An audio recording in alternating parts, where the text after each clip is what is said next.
زندگی، آزمائش اور حقیقی سکون۔ ہم سب زندگی سے کیا چاہتے ہیں؟ ہر انسان فطری طور پر سکون، خوشی اور اطمینان کی تلاش میں ہے۔ ہمیں لگتا ہے کہ ایک بار ہماری کچھ خواہشات پوری ہو جائے تو ہماری زندگی میں ہمیشہ کے لیے خوشی اور راحت آ جائے گی۔ کوئی سوچتا ہے بس نوکری لگ جائے پھر زندگی آسان ہو جائے گی۔ کوئی چاہتا ہے بس شادی ہو جائے تو سب کچھ ٹھیک ہو جائے گا۔ بس گھر بن جائے، بچے بڑے ہو جائے، ویزا لگ جائے، پروموشن ہو جائے، پھر دیکھنا سکون ہی سکون ہوگا۔ لیکن کیا واقعی ایسا ہوتا ہے؟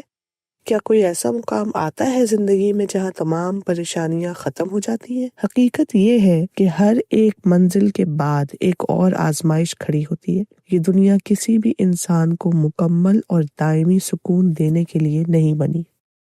قرآنی بصیرت، اللہ کے محبوب بندے بھی آزمائش میں۔ قرآن ہمیں بتاتا ہے کہ وہ لوگ جو اللہ کے سب سے زیادہ محبوب تھے، یعنی انبیاء کرام، ان میں سے کسی کی زندگی بھی سکون اور راحت کا نمونہ نہیں تھی۔ حضرت آدم علیہ السلام جنت جیسی جگہ پہ آرام کرنے کے بعد دنیا میں آزمائشوں کا سامنا کرتے، بیٹے کے ہاتھوں بیٹے کے قتل دیکھتے۔ نوح علیہ السلام 950 سال کی تبلیغ کا وقت ایک نافرمان قوم میں گزارتے ہیں، اپنے بیٹے اور بیوی کی نافرمانی کا صدمہ اٹھاتے ہیں۔ ابراہیم علیہ السلام باپ اور قوم کی مخالفت دیکھتے ہیں، آگ میں ڈالے جاتے ہیں، پھر بیٹے کی قربانی کے امتحان میں بھی ڈالے جاتے ہیں۔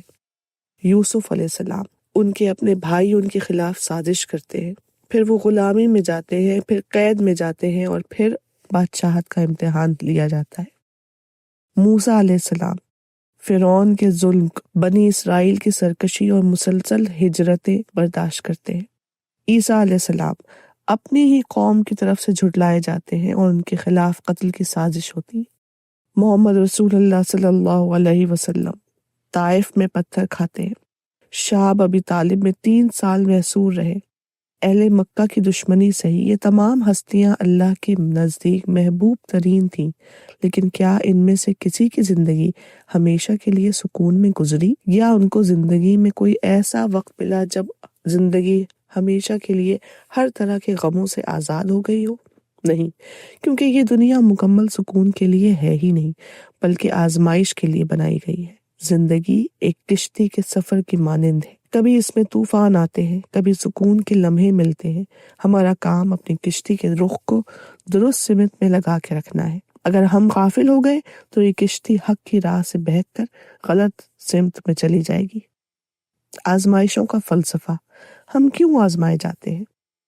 ہم اکثر اللہ سے دعا کرتے ہیں، یا اللہ میری ساری پریشانیاں دور کر دے، زندگی آسان بنا دے، تمام مسائل حل کر دے۔ لیکن جب ہم نماز، صدقہ، زکوٰۃ، خیرات سب کچھ کرنے کے باوجود مشکلات کا سامنا کرتے ہیں تو دل میں سوال اٹھتا ہے کہ میں نے تو سب کچھ ٹھیک کیا تھا، پھر بھی میرے ساتھ ایسا کیوں ہوا؟ یہاں قرآن ہمیں سکھاتا ہے، احسب الناس ان یترکوا ان یقولوا آمنا وهم لا یفتنون۔ عنکبوت۔ کیا لوگوں نے یہ گمان کر لیا ہے کہ وہ بس یہ کہہ کر چھوڑ دیے جائیں گے کہ ہم ایمان لے آئے اور ان کی آزمائش نہیں ہوگی؟ اصل کامیابی کیا ہے؟ آزمائشوں کو قبول کرنا، ان سے سیکھنا اور صبر کے ساتھ آگے بڑھنا، اللہ پر بھروسہ رکھنا، دعا اور استقامت کے ساتھ زندگی کو صبر کے ساتھ گزارنا، یہ سمجھنا کہ دنیا میں ہر امتحان ہمیں بہتر اور مضبوط کرنے کے لیے ہی آتا ہے۔ دنیا میں سکون کیسے حاصل ہوگا؟ یہ دنیا محض دکھوں کا گھر نہیں، یہاں سکون بھی ہے، مگر اس کا دار و مدار ہماری سوچ پر ہے۔ حقیقی سکون آخر کن چیزوں میں ملے گا؟ اللہ کی رضا میں سکون ملے گا، جو کچھ ملے اس پر شکر کرنے پہ، جو نہ ملے اس پہ صبر کرنے پہ، حق پر استقامت پہ سکون، آزمائشوں میں ثابت قدمی اور ایمان رکھنے پر سکون ملے گا، نیت کی درستگی میں سکون ہے، دنیاوی فائدے کے بجائے اللہ کی رضا کو ترجیح دینے میں سکون ہے۔ جیسا کہ سورۃ العصر میں فرمایا گیا، حق پر قائم رہو اور صبر کی تلقین کرو، وتواصوا بالحق وتواصوا بالصبر۔ نتیجہ ہمیں کیا سیکھنا چاہیے؟ یہی کہ یہ دنیا آرام کی نہیں بلکہ جد و جہد کی جگہ ہے۔